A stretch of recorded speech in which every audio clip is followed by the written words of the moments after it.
Hey guys, how are y'all doing this morning? I hope you guys are doing good.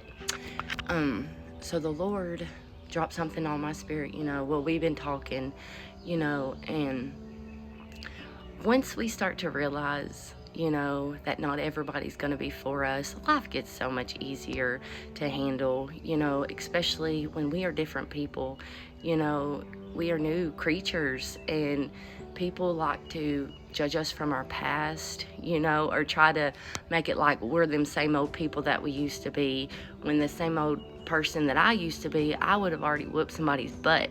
You know what I mean? Like, I would not be sitting here in silence praying for them and, not praying for their downfall, but praying that God changes them, that God gets rid of that spirit that is working through them. Guys, even our family members, people who we thought, would always have our backs, they don't. They really don't. When it comes down to it, God will show us who is for us and who is against us, okay?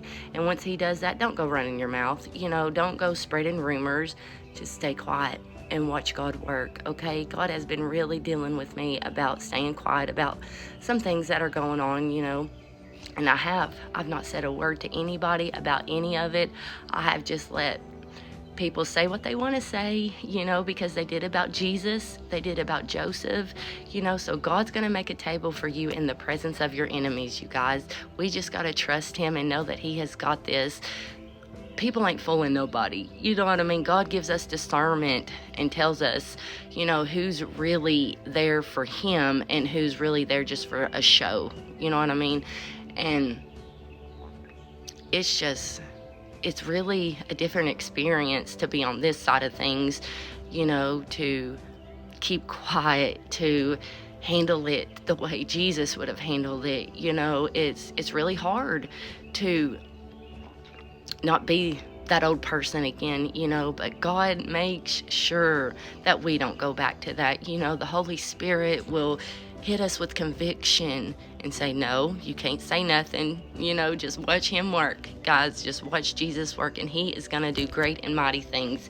He is going to set a table for you in the presence of your enemies. So don't worry. Do not worry about what they're saying. Do not worry about the lies that they're spreading, because God knows the truth. He is the one and only person that matters, okay? And he is gonna make sure that he shuts them up. You know what I mean? So don't stress it. Just let him do what he does.